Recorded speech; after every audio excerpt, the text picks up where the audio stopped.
Bismillahirrahmanirrahim. Nahmaduhu wa nusalli ala rasulihil karim amma ba'd.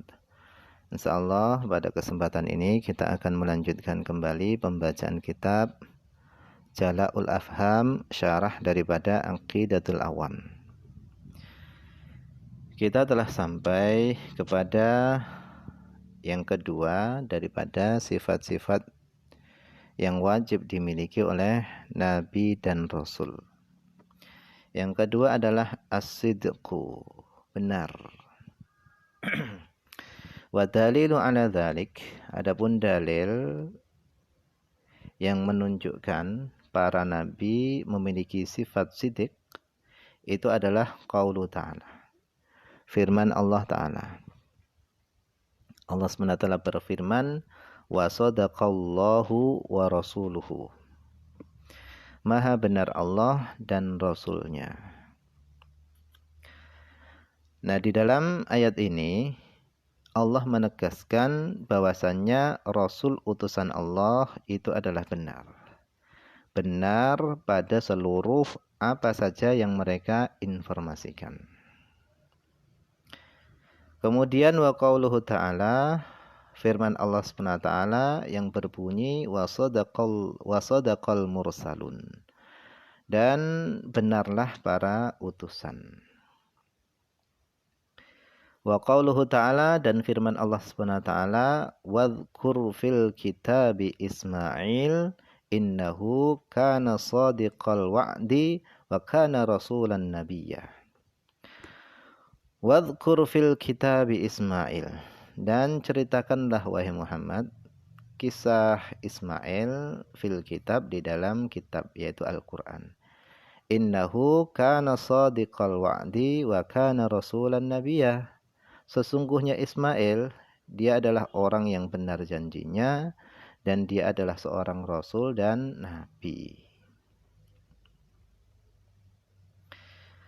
Wali annahum, dan sesungguhnya mereka, ini dalil akalnya. Wali annahum, dan sesungguhnya mereka, para nabi dan rasul, lau jaza alaihimul kadhibu, seandainya boleh atas mereka itu berbohong, la lazimal kadhibu fi khabarihi ta'ala, niscaya menjadi tetap kebohongan pada informasinya Allah. Wa huwa muhal, dan tetapnya kebohongan pada informasinya Allah itu mustahil, enggak mungkin. Kemudian yang nomor 3, sifat yang wajib dimiliki oleh Nabi dan Rasul adalah at-tabligh. Wa dalilu ala dzalika, dan adapun dalil para nabi memiliki sifat tabligh itu adalah qauluhu ta'ala, firman Allah Ta'ala. Ya ayyuhar rasul, wahai para rasul, balligh ma unzila ilaika mir rabbik, sampaikan apa saja yang diturunkan kepadamu daripada Tuhanmu. Wa illam taf'al, dan jika engkau tidak melakukannya, jika engkau tidak menyampaikannya, fama ballaghta risalatah, maka berarti engkau tidak menyampaikan risalah Allah Subhanahu wa ta'ala.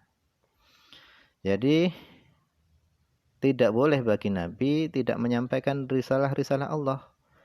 Seluruhnya harus disampaikan oleh para Nabi dan Rasul. Karena menyembunyikan sebagian daripada risalah itu sama saja menyembunyikan seluruhnya. Harus semuanya disampaikan. Wa qauluhu ta'ala, dan firman Allah SWT, rusulan mubashshirina wa munzirina li'alla yakuna linnasi 'alallahi hujjatun ba'dar rusul. Rusulan, rasul-rasul itu, mereka itu adalah mubashshirina wa munzirin. Mereka adalah orang-orang yang membawa kabar gembira dan para pemberi peringatan.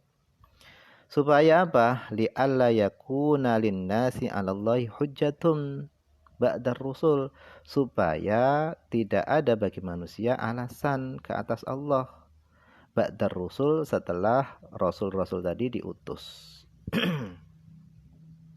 Jadi setelah rasul-rasul itu diutus kepada manusia, manusia tidak bisa ngeles lagi, tidak bisa alasan lagi di hadapan Allah. Karena Rasul itu sudah menyampaikan apa saja yang diperintahkan oleh Allah dan apa saja yang dilarang oleh Allah, mereka sampaikan kepada manusia, sehingga manusia tidak bisa beralasan lagi kepada Allah.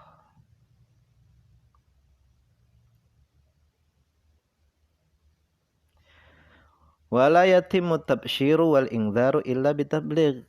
Dan kabar gembira dan peringatan itu tidak akan sempurna illa bitabligh, kecuali dengan disampaikan.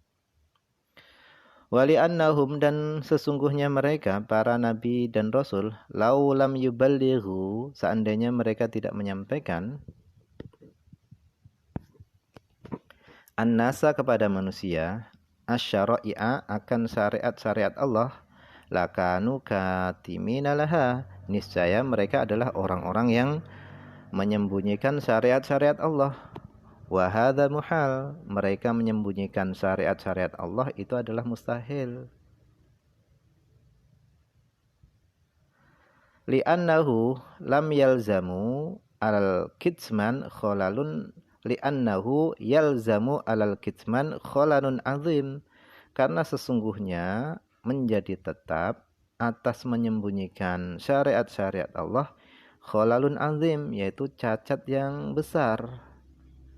Haitsu, di mana inna kullaman qassara fi syariah, sesungguhnya seluruh orang yang teledor di dalam menjalankan syariat Allah, yakunu lahu udhrun, mereka memiliki alasan, fi ayyuhajjallaha ta'ala, di dalam berargumentasi dengan Allah, wa yujadilahu, dan di dalam mereka mendebat Allah, bid'wa adami tabligh, dengan pengakuan bahasanya tidak ada yang menyampaikan risalah-risalah Allah, syariat-syariat Allah kepada mereka. Waqad nafallahu ta'ala dzalika fil ayati sabiqah, dan sungguh Allah telah menafikan hal itu pada ayat sebelumnya. Yaitu Allah telah mengutus para rasul untuk menyampaikan risalah-risalah Allah kepada manusia, sehingga tidak ada lagi alasan bagi manusia kepada Allah kenapa mereka tidak menjalankan syariat-syariat Allah. Tidak ada alasan lagi.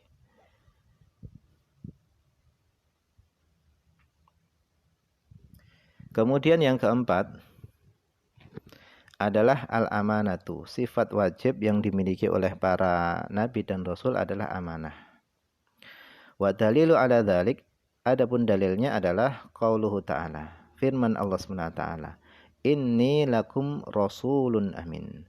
Sesungguhnya aku bagi kalian itu adalah utusan yang amin, dapat dipercaya.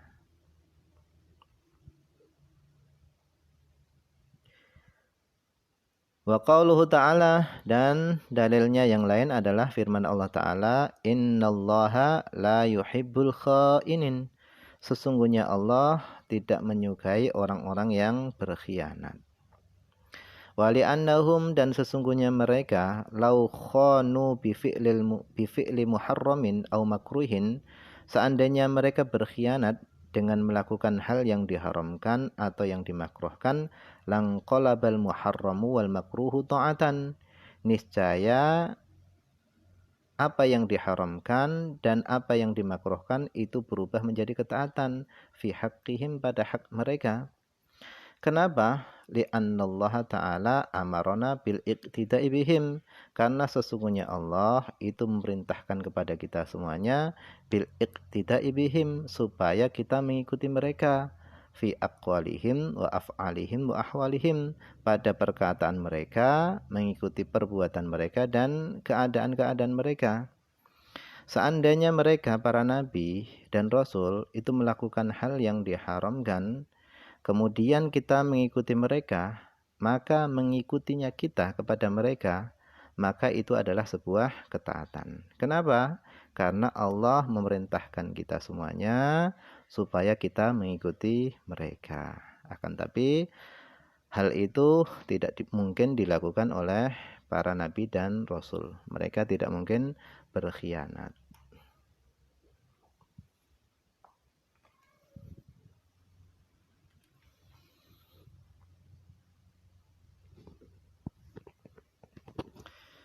Kemudian al-jaizu fi haqqil anbiya'i war rusul alaihi wassalatu wassalam. Al-jaizu sifat jaiz boleh fi haqqil anbiya'i war rusul pada haknya para nabi dan para utusan alaihi wassalatu wassalam, semoga tetap ke atas mereka sholawat dan salam. Qala an-nadhimu rahimahullahu ta'ala. Berkata siapa Nadhim rahimahullahu ta'ala, pengarang kitab Aqidatul Awam.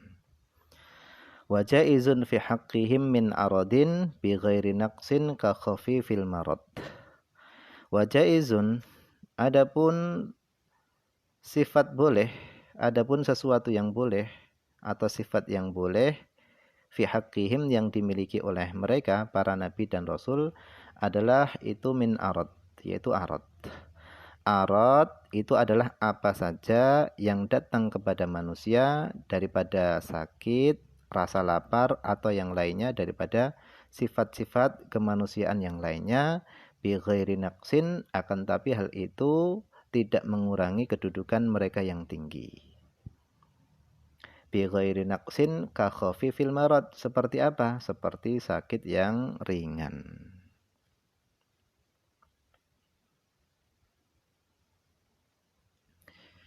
Kemudian al-mufradat, kosakata yang akan diuraikan oleh syarih. Arad.